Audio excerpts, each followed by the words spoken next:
오늘 말씀은 마가복음 4장 1절에서 9절 말씀까지 봅니다.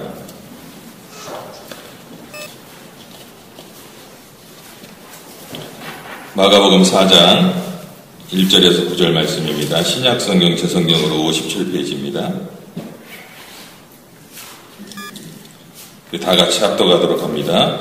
예수께서 다시 바닷가에서 가르치시니 큰 무리가 모여들거늘 예수께서 바다에 떠있는 배에 올라앉으시고 온 무리는 바닷가 육지에 있더라. 이에 예수께서 여러 가지를 비유로 가르치시니 그 가르치시는 중에 그들에게 이르시되 들어라 씨를 뿌리는 자가 뿌리러 나가서 뿌릴새 더러는 길가에 떨어짐에 새들이 와서 먹어버렸고 더러는 흙이 얕은 돌밭에 떨어짐에 흙이 깊지 아니하므로 곧 싹이 나오나 해가 돋은 후에 타서 뿌리가 없어짐으로 말랐고 더러는 가시떨기에 떨어짐에 가시가 자라 기운을 막음으로 결실하지 못하였고 더러는 좋은 땅에 떨어진지나 결실하였으니 30배 60배나 100배가 되었느니라 하시고 또 이르시되 들을 끼는 자는 들으라 하시니라. 아멘. 오늘 하나님의 말씀이 들려지기를 주의 이름으로 축원합니다. 아멘. 참 이 시대는 설교의 홍수시대에 살고 있습니다. 우리가 갤러리아만 가더라도 또 한국 식당에만 가더라도 설교 CD가 많죠. 여러 교회들 설교 CD들이 있고 컴퓨터만 켜도 온 세계의 설교를 다 들을 수 있는 설교 홍수시대에 살고 있습니다. 그런데 설교가 요즘처럼 이렇게 좀 부정적으로 들려지는 시대도 없다, 그런 생각을 해봅니다. 설교회가 얼마나 사람들에게 많이 부정적으로 남아있느냐는 것은 이런 경우를 보면서도 알 수 있습니다. 두 사람이 붙어서 싸움하면서 막 얘기를 합니다. 어쩌고 말이야, 당신이 어쩌고 저쩌고 그러면은 저분이 나한테 이렇게 얘기해. 당신 나한테 설교하는 거야? 설교하지 마! 나한테 설교하는 거냐고. 이런 어떤 다툼 얘기 속에서도 이렇게 가만히 들어오면은 설교라는 것이 옛날에는 하나님의 말씀 들으면은 사람들이 5일이고 일주일이고 막 바글바글 했는데 이제는 설교라는 것을 이렇게 듣고 싶지 않아 합니다. 어떤 그 뉘앙스가 설교에 대한 부정적인 것들이 이렇게 깔려 있다고 볼 수가 있습니다. 왜 그렇게 되었을까? 왜 이렇게 설교가 위기가 되었을까? 물론 설교자 때문이라고 할 수도 있고 또 설교를 듣는 청중 때문이라고도 우리가 할 수 있을 것입니다. 두 가지 차원에서 다 우리가 접근을 좀 해봐야 되는데요. 저는 먼저 이 설교자의 책임이 굉장히 많이 있다고 생각합니다. 인격적으로 어떤 신뢰를 받지 못하는 설교자는요, 그 설교를 할 때 그 메시지가 청중들에게 그렇게 마음속에 깊이 들어가질 못합니다. 왜냐하면 신뢰가 없기 때문에, 인격적으로 그렇게 신뢰가 없기 때문에 그렇습니다. 설득력을 상실할 수밖에 없는 것입니다. 그리고 또 설교 자체가 너무 빈곤하다, 천박한 설교, 이 시대에 유행하는 어떤 천박한 설교, 기복신앙이라든지 여러 가지, 참 복음은 없고 십자가는 없고 마치 그냥 구풀이하듯 그런 설교들이 요즘에 많은 그 강단을 채우고 있습니다. 그것이 원인이 아닐까. 제 은사가 있습니다. 제가 처음 이렇게 전도사 생활을 하게 된 그 목사님, 화평교회, 천호동 화평교회 이재원 목사님이라고 계시는데, 제가 전도사 시절에 처음 전도사로 임명해 주시고 제가 첫 설교를 할 때 목사님이 저를 부르셨어요. 부르시고 설교한 걸 가지고 와라. 그래서 보여드리고 설교 이렇게 체크해 주시고 하고 참 잘했습니다. 이렇게 첫 설교를 그렇게 허락을 받고 했어요. 그러면서 말씀하시는 게 이 세상에 잘 먹고 잘 사는 거, 성공하기 이런 거는 세상에 어디든지 가든지 있다. 그러나 설교라는 것은 강단했을 땐 십자가에 보일이 빠지면 그거는 설교가 아니다. 그러면서 십자가의 어떤 설교를 잘 가르쳐 주신 분입니다. 메일이 며칠 전에 와서 그저께인가 와서 왔어요. 그래서 메일을 보니까 제 아마 홈페이지에 들려서 제 설교를 좀 들으셨나 봐요. 손 목사님 참 그 이미 목회에서 이렇게 여러 가지 말씀 주시면서 주일 설교 준비를 좀 더 잘하세요. 이렇게 적으셨어요. 무슨 말씀인지 알아요. 제가 무슨 말씀인지 알기 때문에 알겠습니다, 목사님.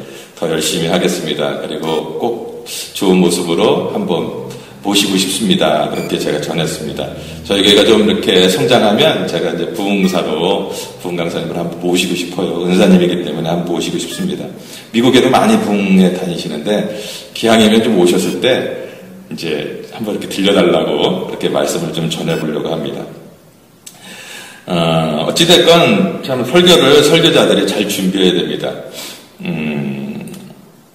그런데 또 설교자뿐만 아니라 설교를 듣는 사람들도 상당히 책임을 져야 된다. 저는 또 그렇게 생각을 합니다.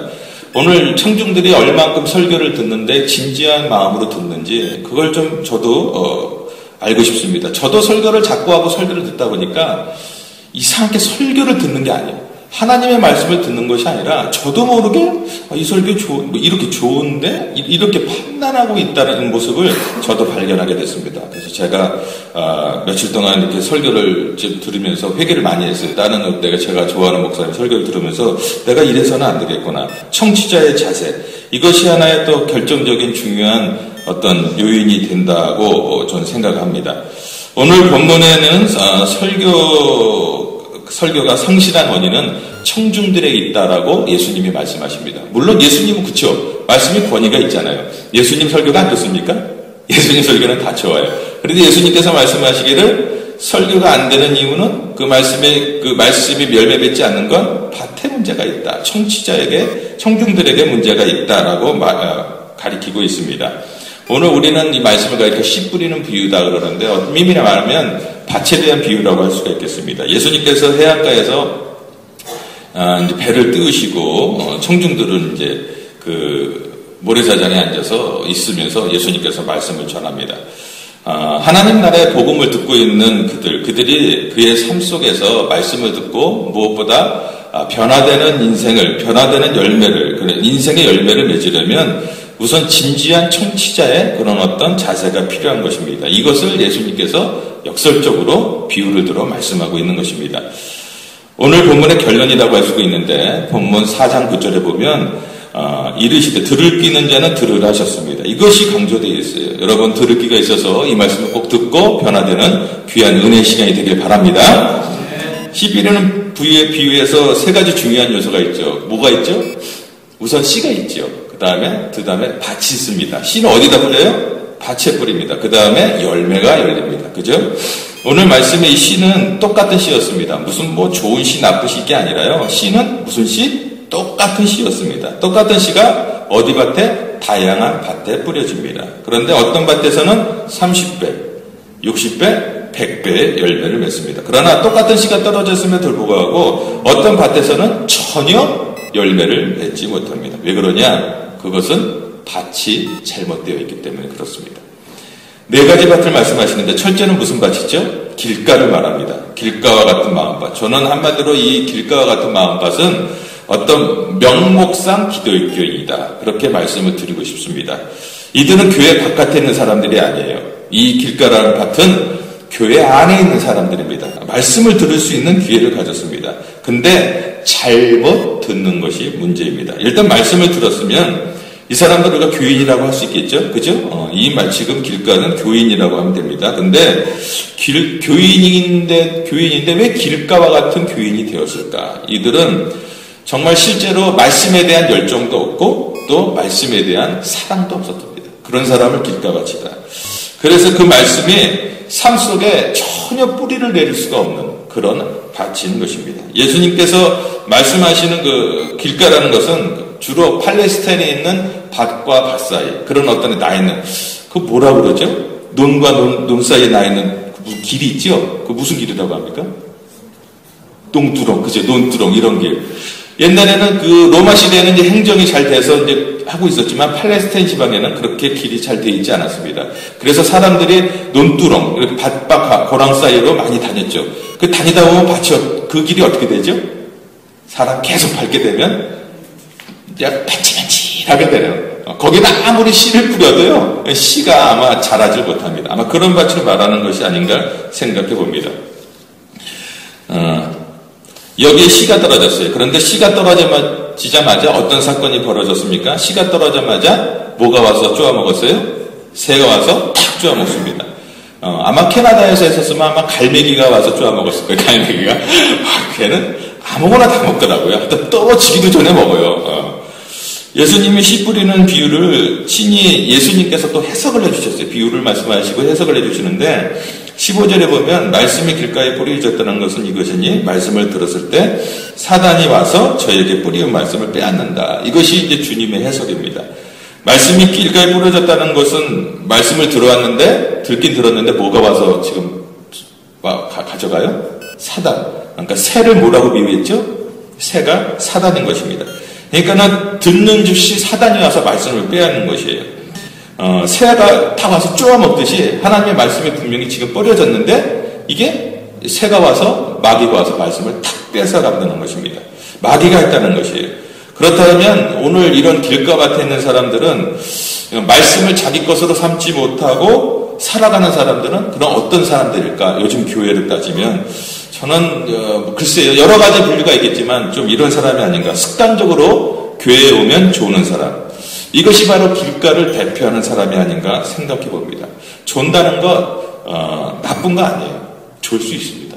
이민생활 피곤하잖아요, 그죠? 졸 수 있어요. 뭐 나쁘다고 할 수 없습니다. 그런데 제가 설교를 하다가 한 10분 지나서 졸면 이해합니다. 오직 설교가 힘들었으면 듣기 힘들었으면 그랬을까 이해는 가요. 그런데 오자마자 조는 분들이 있어요. 오자마자 어쩌다 피곤해서 조는 게 아니라 아주 습관적으로 딱 오면 자는 분들이 있습니다. 그런 사람들은 아무리 말씀을 들을 수가 없어요. 자는데 어떻게 듣습니까? 제 재미가 있는 것은 그런 분들도 용해요. 설교가 다 끝날 때쯤 되면은 싹 일어납니다. 눈이 반짝반짝해져요. 설교가 끝나면 또 눈이 반짝반짝해져요. 참 용하죠. 시작하면 자고 끝날 때 되면 일어나고. 저는 이런 사람들, 도저히 이 말씀을 자기의 것으로 삼을 수 없는 기회가 없는 사람들, 이런 사람들이 길가밭이 아닌가. 사탄이 와서 탁 쪼아먹는 거. 말씀을 듣지 못하게 하는데 이 사탄의 방해도 있다는 것을 저희가 알아야 됩니다.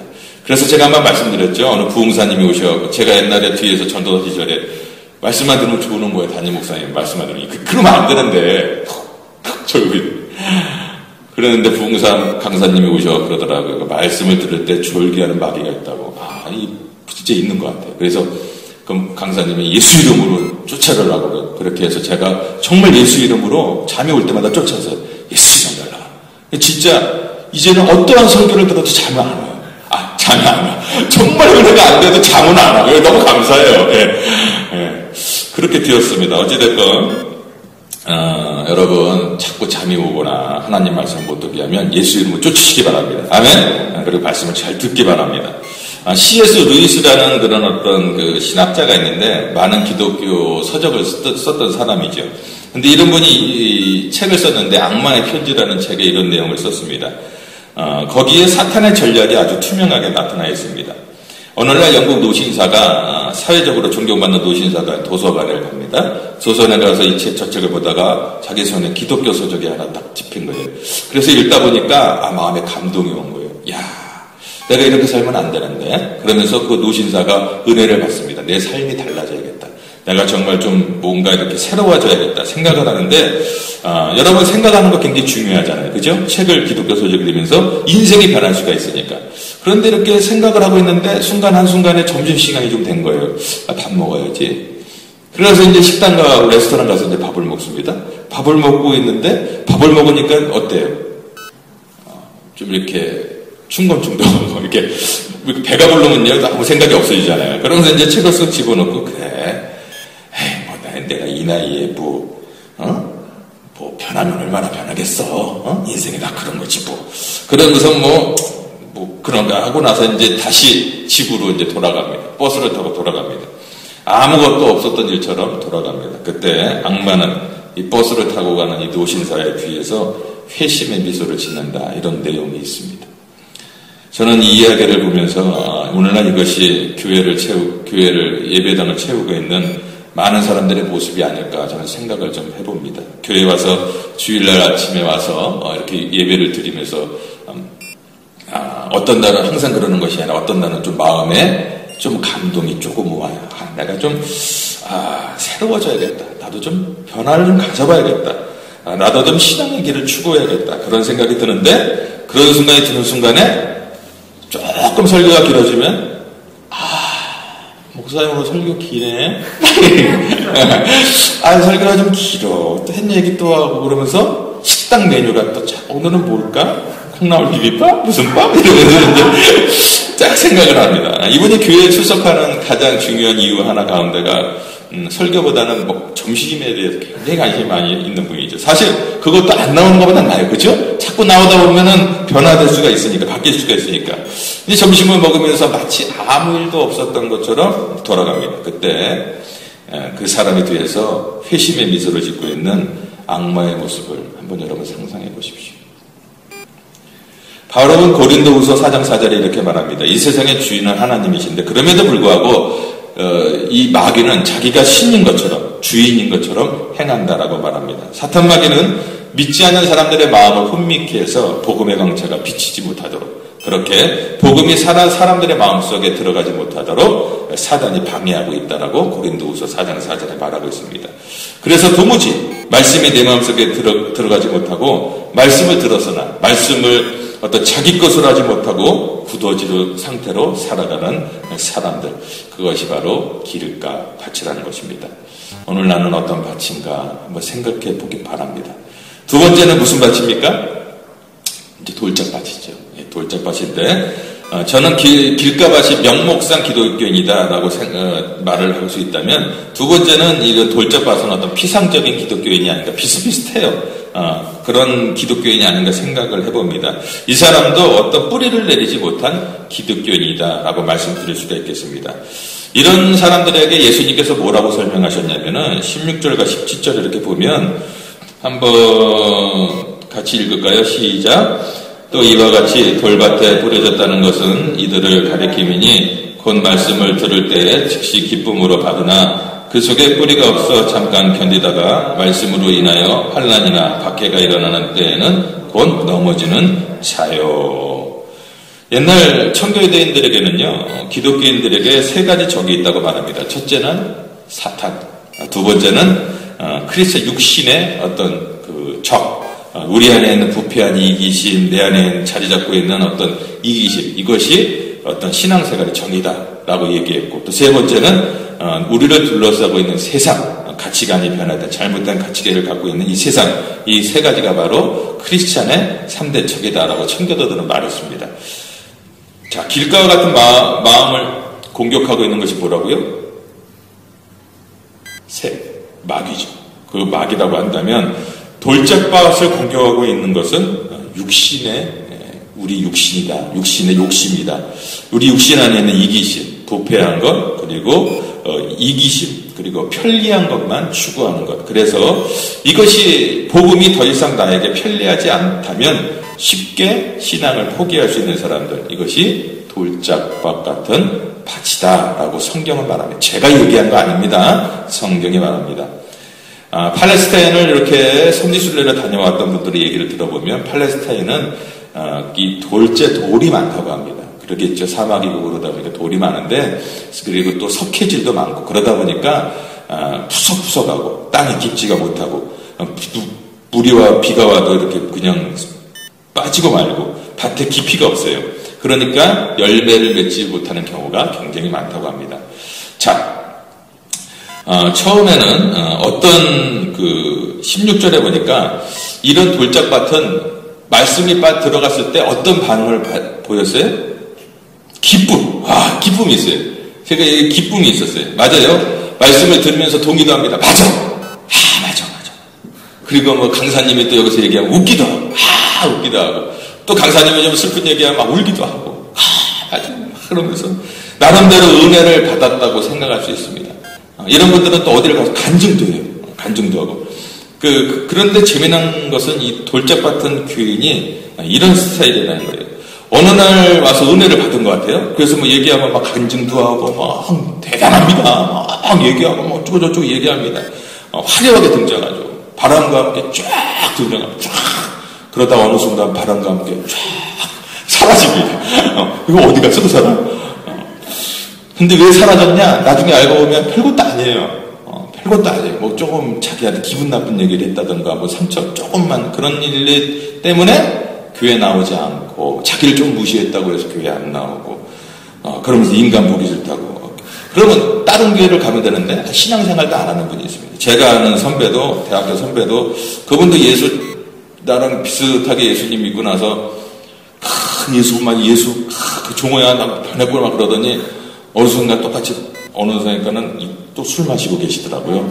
술 마시고. 그래서 뭐 하세요? 그랬더니 나 그때 정신이 약간 이상해졌나 봐요.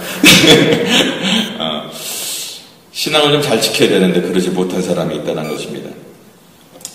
또 어떤 분은 우리 교회 좀 오시려고 그랬는데 교회 안 나오세요. 왜 안 나오세요? 그랬더니 에어컨이 안 나와서 더워서 못 가겠어. 그게 무슨 상관이 있습니까? 에어컨이 안 나오는 게 무슨 상관이 있어요? 그죠? 좀 더운 것 뿐이지. 아무 상관이 없는 거예요. 옛날 우리 선배들 보십시오. 핍박과 환난 속에서도 그 신앙을 견딘다고 얼마나 견뎠습니까? 정말 예수님을 부인하지 않으면 죽음에 있을 지경인데도 부인하지 않았어요. 여러분, 역경이나 환난 이런 것은 정말 그 신앙이 진짜냐 가짜냐 테스트할 수 있는 그런 순간이라고 저는 생각을 합니다. 참된 신앙은 역경 속에서도 이겨나가는 것입니다. 그 정도가 아니라 역경 속에서 오히려 빛을 내는 겁니다. 쓰러지지 않고 어렵고 힘든 환경 속에서도 주님의 어떤 그 십자가의 어떤 복음을 증거하며 말씀대로 살아가는 것. 이것이 정말 신앙이 아니겠습니까? 이 신앙을 근데 편리하지 못하다, 나에게 유익이 못한다, 이기심 때문에 신앙을 포기하는 것. 이것이 바로 돌짝과 같은 마음밭이다라고 성경은 말합니다. 모태동 시절에 문화혁명이 시작할 때 많은 선교사님들이 추방당했습니다. 거의 선교사님들이 추방당했죠. 선교사님들이 있으면서 제자를 삼은 사람들이 있었어요. 제자를 삼은 목사도 있었고 현지 목사님이죠. 떠나기 전에 어떤 목사님이 선교사님이 얘기를 합니다. 자네 이제 내가 가게 되면 굉장히 많은 핍박이 있을 텐데 자네 괜찮을랜가? 그 신앙이 견딜 수 있겠는가? 그랬더니 이렇게 차를 마시고 있었는데 그 티백을 이렇게 제자 목사가 빼더래요. 그러면서 선교사님, 이 티백이 뜨거운 물에 들어가면 어떻습니까? 그거에 향을 내지. 제 신앙이 아무리 어렵고 힘들지만 제 신앙이 어렵고 힘든 가운데 이 티백처럼 더 향기를 내는 그런 신앙인으로 제가 살겠습니다. 걱정하지 마십시오. 이렇게 말을 했다고 합니다. 여러분, 참된 신앙은요, 정말 역경을 이기는 신앙인 것입니다. 역경 속에서도 자기의 어떤 신앙의 이기심 때문에, 어떤 편리함 때문에 말씀을 버리지 않고 말씀을 붙들고 이겨나가는 저와 여러분의 삶이 되기를 주의 이름으로 축원합니다. 아멘. 세 번째는 이제 뭡니까? 가시떨기 밭입니다. 이 길가는 이제 길가의 명목상의 기독교인이다. 근데 두 번째 이제 돌짝밭은 뭐라고요? 피상적인 기독교인이다. 세 번째로 이제 가시떨기밭은 어떤 세속적인 기독교인을 말한다라고 말씀드릴 수 있습니다. 교회에 있지만 세상적인 것을 너무 좋아하는 사람들. 이분들은 열정도 있어요. 근데 이 세상의 가치, 이 세상의 유혹을 이기지 못한 사람들. 그래서 열매를 맺지 못하는 사람. 가시기운이 막아서 열매를 맺지 못한다라고 성경은 말합니다. 여기에 대해서 18절과 19절에 예수님께서 이렇게 말씀하셨습니다. 한번 볼까요? 시작. 세상의 염려와 18절 19절 죄송합니다. 18절 19절 시작. 또 어떤 이는 가시떨기는 이에 떠오르진 자니 이들은 말씀을 듣기는 하되 세상의 염려와 재물의 유혹과 기타 욕심이 들어와 말씀을 막아 결실하지 못하게 되는 자요. 그러니까 가시떨기에 뿌리는 것은 말씀을 듣되 세상의 염려와 그리고 물질의 유혹과 기타 욕심이 들어와서 말씀을 이렇게 막아서 결실지 못하게 된다라고 성경은 말합니다. 이 가시기운을 뭐라고 비유했어요? 세상의 염려, 그리고 물질의 욕심, 어떤 세상의 가치체계가 우리를 유혹하고 있다. 그 욕망이 말씀에 대한 사모함보다 더 컸다는 것입니다. 이분은 말씀에 대한 열정이 없는 게 아니에요. 말씀에 대한 열정도 있고 말씀에 대한 사모함도 있어요. 그런데 그것이 재물에 대한 욕심, 세상에 대한 욕심이 더 컸어요. 그래서 결국 그 세상에 대한 사모함 때문에 열매를 맺지 못하고 끝나는 상태. 그걸 말하고 있습니다. 성경에 그러한 비극적인 경험을 했던 한 청년 이야기를 해주고 있죠. 그죠? 누구죠? 부자, 청년, 관원 이야기입니다. 예수님 앞에 왔어요. 그래서 어떻게 하면 제가 영생을 얻을 수 있겠습니까? 그는 어떤 삶에 대한 어떤 진지한 연구가 있었어요. 그래서 예수님 앞에 나와서 물었어요. 어떻게 하면 제가 영생을 얻을 수 있겠습니까? 그러면서 자기의 자랑을 많이 하죠. 내가 이것도 하고 이렇게 부모님께 효도도 하고 하나님의 어떤 십계명도 잘 지키고 이렇게 했다. 근데 예수님께서 말씀하시기를 예수님께서 그에게 이렇게 말합니다. 어떻게 말했죠? 예수님은 참 근데 사람들을 만날 때마다 전도하는 방법이 틀려요. 만약 이 사람이 재물에 대해서 관리를 잘하고 있는 사람이라면 아마 그런 얘기는 꺼내지 않았을 거예요. 재물에 대해서. 그런데 이 사람은 다른 건 다 몰라도 재물에 대해서만큼은 헤어나올 수가 없는 사람이에요. 그래서 예수님께서 비유를 들어서 말씀하시는 것이 말씀하세요. 뭐라고 얘기했냐? 네 재물을 팔아서 뭐라고요? 가난한 사람에게 주고 가난한 사람에게 주라. 그리고 나를 쫓으라. 그러자 이 부자 관원이 어떻게 됐어요? 얼굴에 근심이 가득한 채 돌아갔다. 이렇게 성경은 말합니다. 결국 재물에 대한 욕심을 그는 이길 수가 없었습니다. 재물이 그에게 신이었어요. 그렇다고 해서 여러분 제가 재물이 나쁘다는 거 아닙니다. 여러분 재물 많이 모으십시오. 아멘. 여러분 부자가 되길 원합니다. 재물을 다스릴 줄 알면 근데 상관이 없어요. 그런데 어떤 사람들은 재물이 자기의 주인이 되어 있다는 거예요. 바로 이 부자 관원이 재물이 주인이 되어 있었어요. 그래서 예수님께서는 이런 사람들에게 뭐라고 얘기하죠? 재물을 겸하여 나를 섬길 수가 없다. 그리고 재물을 만몬이라고 합니다. 만몬이라는 것은 나는 믿는다라는 단어에서 나온 거예요. I believe. 나는 믿는다. 뭘 믿어요? 재물을 소유하는 것은 잘못된 것이 아니지만 재물을 믿기 시작하면 이건 잘못이에요. 나는 만몬. 나는 재물을 믿는다는 거예요. 재물이 신앙이에요. 재물이 나의 안전을 보장하고 재물이 나의 구원을 보장하고 재물이 내 인생의 모든 것이 되는 것처럼 그렇게 착각하기 시작합니다. 저는 그런 분 많이 봐요. 목회하면서 특별히 많이 보게 됐어요. 교회 나오지만 가만히 들여다보면 재물이 신이에요. 정말 하나님이 신이 아니에요. 재물이 신이에요. 하나님을 믿는 건 그 재물을 보호하기 위해서 보장받기 위해서 하나님을 믿는 거지 그런 어떤 앞뒤가 바뀐 그런 신앙인의 모습을 좀 많이 봅니다. 재물이 나의 안전을 보장하는 것처럼 그렇게 살아갑니다. 어느새 그 물질은 그 사람의 신이 되어 있는 것입니다. 그 사람이 여러분 두 가지 신을 섬길 수가 없습니다. 성경은 그래서 이렇게 말합니다. 세상을 사랑하는 자 그 속에는 아버지의 사랑이 없다라고 말합니다. 우리 가운데 이런 가시떨기 밭은 없을까요? 주님 그래서 마지막으로 이 얘기를 하시는데 무슨 땅을 얘기하죠? 좋은 땅. 30배, 60배, 100배 열매를 맺는 그런 좋은 땅에 다 되기를 주의 이름으로 축원합니다. 아멘. 한번 좋은 땅의 정체는 무엇인가? 20절에 보니까 좋은 땅에 뿌리워졌다는 것은 뭐라고요? 말씀을 듣고 받아 30배나 60배, 100배의 결실을 하는 자다 라고 성경은 말합니다. 여기 중요한 단어는 받아라고 말합니다. 듣기만 한 것이 아니라 받아. 이 받았다라는 게 중요합니다. 여러분 말씀을 받았다라는 거. 누가복음 똑같은 비유가 있어요. 10분의 후에 누가복음 8장에 보면은 15절에 이렇게 말합니다. 좋은 땅에 있다라는 것은 좋은 마음으로 말씀을 듣고 지키어 인내로 결신하는 자다. 자, 저희를 보세요. 말씀을 듣고 받았다라는 것 자체가 어떤 단어를 쓰냐면요. 누가복음에서는 지키어. 지키어. 말씀을 받아. 뭐라고요? 지키어라는 단어를 씁니다. 말씀을 듣고 왜 지킵니까? 여러분 설교를 왜 듣습니까? 설교를 왜 듣죠? 권사님 설교 왜 듣죠? 듣기 위해서 듣는 겁니까? 설교? 아니죠. 지키기 위해서 우리가 듣는 것입니다. 말씀을 내 삶에 옮기겠는가? 내가 들은 바 이 말씀을 붙들고 살겠는가? 지키겠는가? 순종이 중요한 것입니다. 거기에 도달하지 못하면 뭐가 없어요? 열매는 없는 것입니다.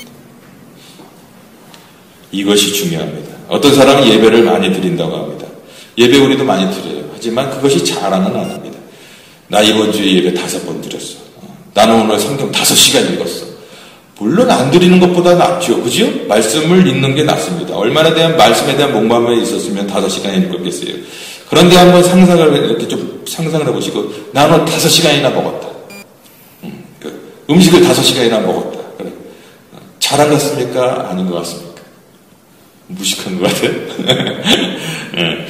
그럼 이렇게 물어봐요. 왜 5시간 먹었냐? 그러면 먹기 위해서 먹었다. 그 이상한 거죠. 그죠? 5시간을 먹는 것은 먹기 위해서 먹는 거예요. 살기 위해서 먹는 것이 아니라 먹기 위해서 먹는 거예요. 계속 먹기 위해서 먹습니다. 여러분, 우리가 살기 위해서 먹는 거지 먹기 위해서 사는 거 아닙니다. 제대로 살자고, 제대로 삶을 살자고 먹는 거예요. 근데 어떤 사람은 먹기 위해서 사는 사람이 있어요. 잘못된 거죠. 하나님의 말씀을 왜 드세요? 듣기 위해서 듣는 겁니까? 하나님 말씀을 왜 보십니까? 그냥 보기 위해서 보는 거예요? 아니에요. 제대로 살자고, 하나님의 말씀 붙들고 제대로 살자고 우리가 말씀을 듣고 말씀을 보는 것입니다. 그런데 많은 사람들이 듣기 위해서 들어요. 보기 위해서 봐요. 지식으로는 가득합니다. 귀는 이만합니다. 근데 정말 말씀에 열매가 없는 거예요. 우리가 그런 말씀을 붙들고 사는 건데 어디에 삽니까? 가정에서, 직장에서, 사업회장에서 이 말씀을 붙들고 하나님의 백성답게 우리가 살기 위해서 이 말씀을 묵상하고 말씀을 듣고 예배를 드리는 것입니다. 사랑하는 성도 여러분, 예배나 어떤 성경 공부나 기도나 교회 생활이 잘못하면 도피행각이 될 수도 있습니다. 세상 살기가 하도 힘드니까 교회 오면 좀 좋아. 예? 교회 오면 찬양도 하고 성경 공부도 하니 마음도 좀 편하고 좋은 것 같아요. 그랬으면 어떻게 돼요? 은혜를 받았으면 어디 가야 돼요? 가정으로 가야 되잖아요. 가정으로 가야 되고, 그리고 삶의 터로 가야 되고, 거기서 빛과 소금의 역할을 잘 감당하며 가야 되는데, 이것이 그냥 도피적으로 하는 사람이 있어요. 교회에 와서 계속 있는. 제가 가르치면서 어쨌든 청년들도 그래요. 너 뭐가 될래? 아, 저는 무역회사를 뭐하고, 그래? 그러면 네가 열심히 세상에 나가서 일을 해야겠구나. 근데 세상에 나가서 일은 안 해요. 나이가 지금 30이 다 돼가나 일은 안 해요. 그러면서 계속 와갖고 교회를 하니까 내 바쁜 건 아닌데, 걱정이 되는 거예요. 정말로. 그래서 얘기를 합니다. 내가 다 좋다. 네가 와서 교회 생활하면 나는 편하다. 네가 열심히 일하면 편하다. 하지만 나는 네가 세상에 나가서 세상을 좀 정복하기 바란다. 아니면 그냥 목회자로 가든가. 근데 현실 도피가 있다라는 거예요. 말씀을 들었습니까? 말씀을 붙들었습니까? 그러면요, 우리가 이제 세상으로 가야 됩니다. 가정에 가셔서 정말 고통이 있는 한 가정에서 그 말씀을 붙들고 서셔야 돼요. 직장에서 그렇습니까? 그 흔들리는 직장에서도 말씀을 붙들고 서야 되고, 어떤 사업이 어려우면 그 사업에 대해서 다시 말씀을 듣고 붙잡고 그 사업을 일으켜야 하는 것입니다. 내가 좋은 땅이라는 것은 이같이 말씀을 듣기만 하는 것이 아니라 이 말씀을 붙들고 내 삶의 장에서 하나님이 기뻐하는 삶으로 삶의 한복판에서 하나님께 영광 돌리는 것, 이것이 바로 하나님이 기뻐하는 삶인 줄 믿으시기 바랍니다. 아멘. 이것이 열매를 맺는 거예요. 여기 와서는 다 기쁘고 좋고 그러는데 밖에 나가서 열매가 없다? 그럼 안 되는 거예요. 말씀을 맺겠습니다. 어떤 목사님이 교회에 부임을 했는데 첫날 설교를 했어요. 설교를 너무 잘한 거예요. 성도님들이 푹 빠졌어요. 너무 잘하신다. 그 다음 주에 무슨 설교를 할까? 두 번째 주일날 설교를 듣는데 또 비슷한 설교를 하는 거예요. 너무 감사하다. 너무 은혜가 된다. 3주째 됐는데 똑같은 설교를 또 하는 거예요. 목사님 뭔가 착각을 했겠지. 3번까지는 다 들었어요. 그래서 듣는데 4주째 되는데 똑같은 설교를 또 하는 거예요. 이거 목사님 치매 걸렸나? 큰일 났네 이거 어떻게 된 거야? 했던 설교를 하고 계속하고 그러니까 그러니까 목사님한테 얘기했어요. 목사님 그거 지금 4주째 똑같은 설교를 하는데 이거 뭡니까? 그러니까 목사님이 언제 새로운 설교를 하시겠어요? 그랬더니 목사님이 이렇게 얘기를 했다고 합니다. 제가 오히려 질문 하나 드리고 싶습니다. 여러분은 그럼 언제 제가 여러분과 나눴던 이 말씀을 순종하시겠습니까? 똑같은 설교를 했지만 이 말씀을 순종한 모습이 우리의 삶 가운데 없지 않습니까? 여러분이 말씀에 순종했을 때, 그리고 말씀에 순종하여 여러분이 변했을 때 제가 새로운 말씀을 시작하도록 하겠습니다. 오늘 이 말씀 앞에 정말 나는 얼마나 변화가 되어 있는가